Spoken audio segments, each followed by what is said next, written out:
So good morning friends, welcome to my channel Edward Wings. और आज हम पढ़ेंगे जम्मू कश्मीर पंचायती राज एक्ट में जो अमेंडमेंट्स हुए हैं, जितने भी अमेंडमेंट्स हुए हैं 1989 से लेकर 2018 तक के बीच जितने भी 7-8 बार अमेंडमेंट्स हुए हैं उनके बारे में हम डिटेल से पढ़ेंगे। और आई थिंक कि ये टॉपिक जो है ये एक ऐसा टॉपिक है जो कि आपको ना ही किसी यूट्यूब चैनल पर मिलने वाला है और ना ही किसी बुक के अंदर मिलने वाला है। लेकिन ये टॉपिक सिलेबस जो है पंचायती राज अकाउंट असिस्टेंट का उसमें मेंशन है, तो आई थिंक आपके लिए बहुत ही इम्पोर्टेंट होने वाला है, तो बने रहिएगा हमारे साथ। तो शुरुआत करते हैं। तो सबसे पहले तो कहेंगे कि अमेंडमेंट जो है जम्मू कश्मीर पंचायती राज एक्ट में वो कब कब हुए। तो 1996 से लेके 2018 में लगभग देखें तो 7 से 8 बार जो है अमेंडमेंट जो है वो हुए हैं इन सालों में। 96, 99, 2000, 2003, 4, 6, 11, 14 एंड लास्टली जो है 2018 में हुए हैं। सबसे ज़्यादा अमेंडमेंट अगर देखें तो 2018 में हुए हैं। उसके बाद जो है 2014 में काफ़ी अमेंडमेंट हुए एंड इसके अलावा जो बाकी ईयर्स थे इनमें भी जो है एक एक ही सही लेकिन अमेंडमेंट हुए हैं। तो आज हम उन सारे अमेंडमेंट्स के बारे में बहुत ही डिटेल में पढ़ने वाले हैं। तो चलिए शुरुआत करते हैं। 1996 से शुरुआत करते हैं। 1996 में जो अमेंडमेंट होता है वो है कि पंचायती राज रूल्स जो हैं हमारे पंचायती राज एक्ट में वो 1996 में जो अमेंडमेंट होता है उसके द्वारा जो है इंक्लूड किए जाते हैं।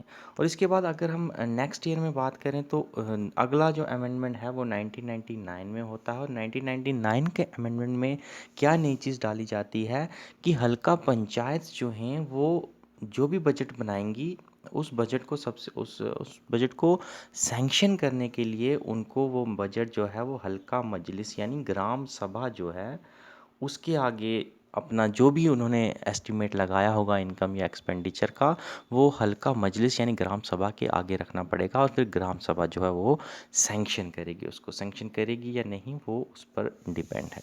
तो ये 1999 के अमेंडमेंट में डाला गया। उसके बाद नेक्स्ट अमेंडमेंट जो होता है वो 2000 में होता है। 2000 में जो अमेंडमेंट होता है वो कहता है कि जो पंचायत का VLW है, MPW है या ग्राम सेविका है वो उस हल्का पंचायत की सेक्रेटरी मानी जाएगी। ठीक है, सेक्रेटरी माना जाएगा या मानी जाएगी जो भी वहाँ की VLW है या MPW है या ग्राम सेविका है। अगला अमेंडमेंट जो है वो 2003 में होता है। और 2003 में इनके जो अमेंडमेंट है उसके द्वारा ये कहा जाता है कि जो लेह और लद्दाख का पोर्शन है वहाँ पर जो ऑटोनॉमस हिल डेवलपमेंट काउंसिल है उसके जितने भी काउंसिलर्स होंगे वो वहाँ की BDC के एक्स ऑफिशियो मेंबर्स होंगे। ठीक है, तो लेह और करगिल के केस में जो वहाँ की ऑटोनॉमस हिल डेवलपमेंट काउंसिल है उसके जितने भी काउंसिलर हैं वो वहाँ की जो BDC होगी उसके मेंबर होंगे। ये 2003 के अमेंडमेंट में कहा गया। उसके बाद नेक्स्ट अमेंडमेंट होता है बेटा 2004 में। और 2004 के अमेंडमेंट में ये कहा जाता है कि इलेक्शन जो होगा BDC चेयरमैन का वो इनडायरेक्टली होगा।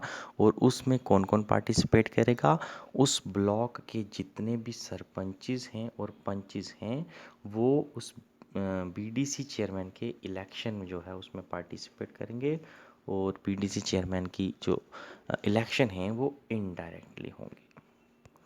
नेक्स्ट अमेंडमेंट जो है वो 2006 में आता है। 2006 में जो अमेंडमेंट होता है वो कहता है कि हल्का पंचायत में अगर किसी भी मेंबर की सिलेक्शन जो है वो फॉल्स ST या SC सर्टिफिकेट के बेस पर होती है तो उसे at any time of its appointment उसको डिस्क्वालीफाई किया जा सकता है जब भी उन्हें पता चलेगा कि जो सर्टिफिकेट उसने दिया है वो फॉल्स है। और डिस्क्वालीफाई करने की पावर किसके अंदर होती है, स्टेट गवर्नमेंट कर सकती है डिस्क्वालीफाई।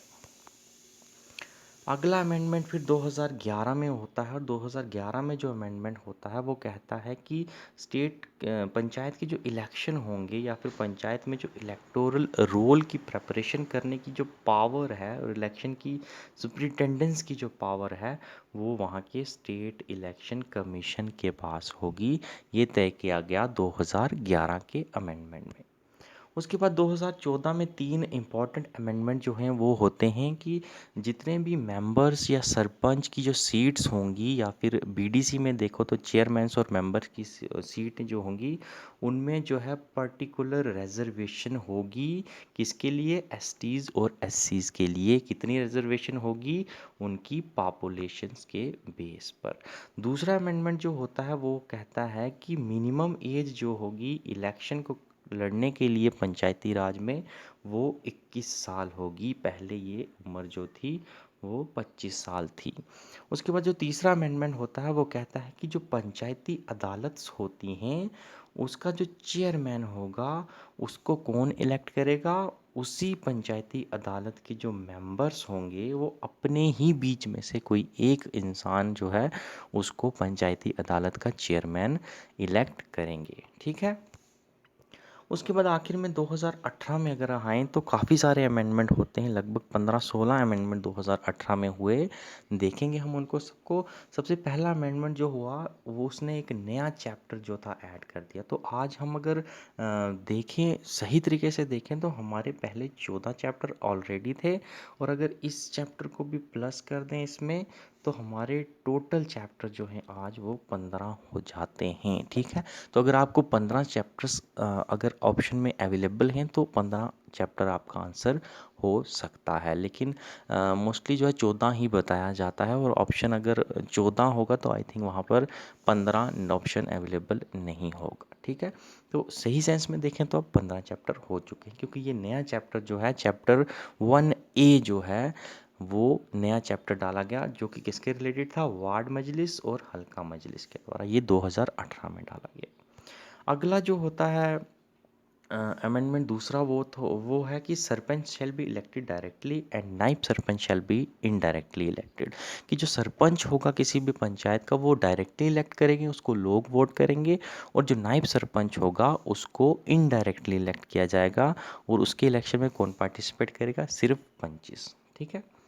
तीसरा जो अमेंडमेंट होता है वो है कि मिनिमम मेंबर्स जो हैं हल्का पंचायत के वो 7 होंगे, और मैक्सिमम जो है 11 होंगे, लेकिन एक्सक्लूडिंग सरपंच। कि सरपंच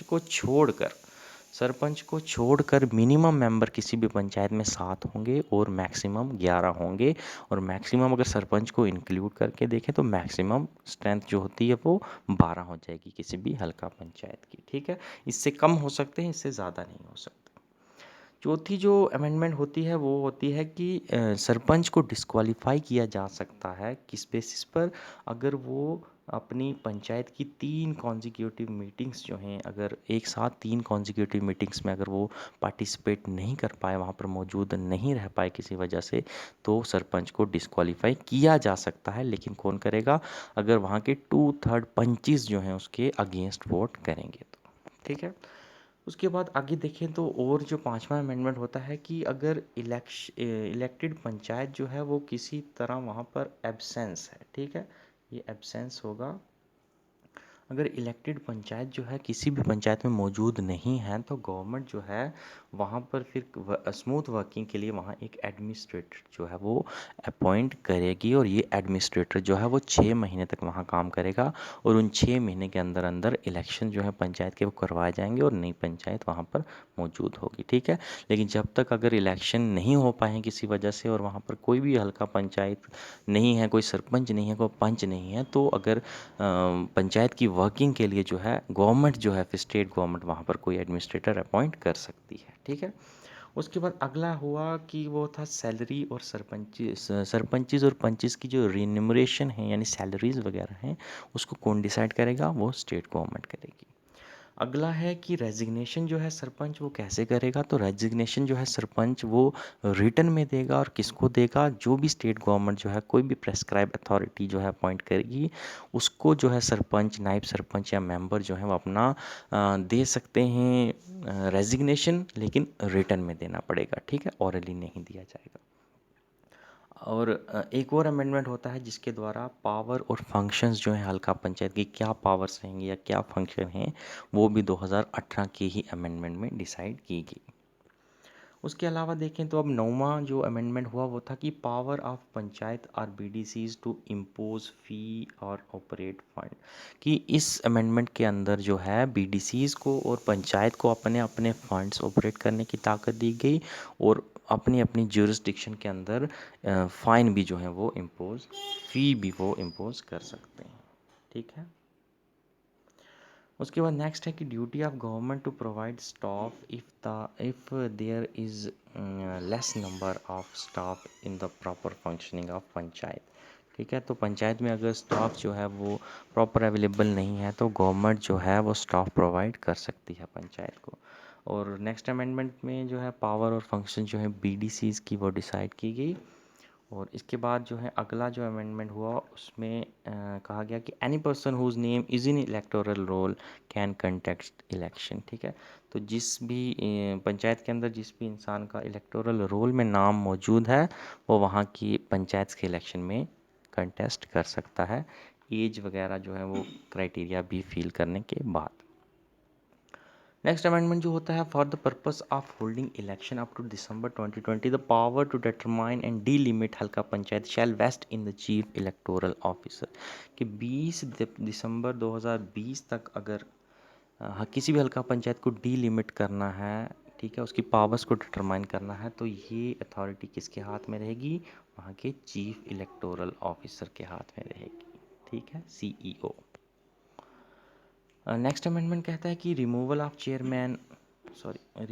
चेयरमैन और मेंबर ऑफ पंचायती अदालत by government if proven guilty of misconduct, कि अगर पंचायती अदालत का कोई मेंबर जो है अगर वो कोई मिसकंडक्ट करता है किसी के साथ तो स्टेट गवर्नमेंट उसको डिस्क्वालीफाई कर सकती है अगर उसकी जो मिसकंडक्ट है वो प्रूव हो जाए तो।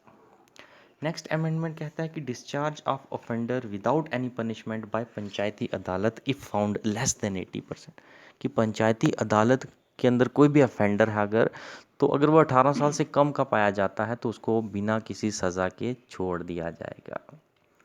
और आखिर फाइनल अमेंडमेंट जो होता है पंचायती राज एक्ट में 2018 के अंदर, वो कहता है कि state government to specify the rules of panchayat from time to time, कि स्टेट गवर्नमेंट जो है वो पंचायत की जो भी पावर्स और फंक्शन है उनको टाइम टू टाइम जो है वो बदलती रहेंगी जब जिस हिसाब से भी नेसेसरी होगी। ठीक है, तो जितनी ज़रूरत होगी उसके हिसाब से पावर्स बढ़ाई भी जा सकती हैं और पावर कम भी कराई जा सकती हैं। ये सारी अथॉरिटी किसके हाथ में रहेगी? वहाँ की स्टेट गवर्नमेंट के हाथ में। तो ये सारे अमेंडमेंट थे जो कि 1989 से लेके 2018 तक हुए हैं। आई होप आपको ये अमेंडमेंट मिलेंगे नहीं कहीं पे, तो मैंने जो है इधर उधर से डिटेल में डिस्कशन करके फिर फाइंड आउट करके आपके लिए लाए हैं। आई होप आप सबके लिए ये काफ़ी फ्रूटफुल होने वाले हैं।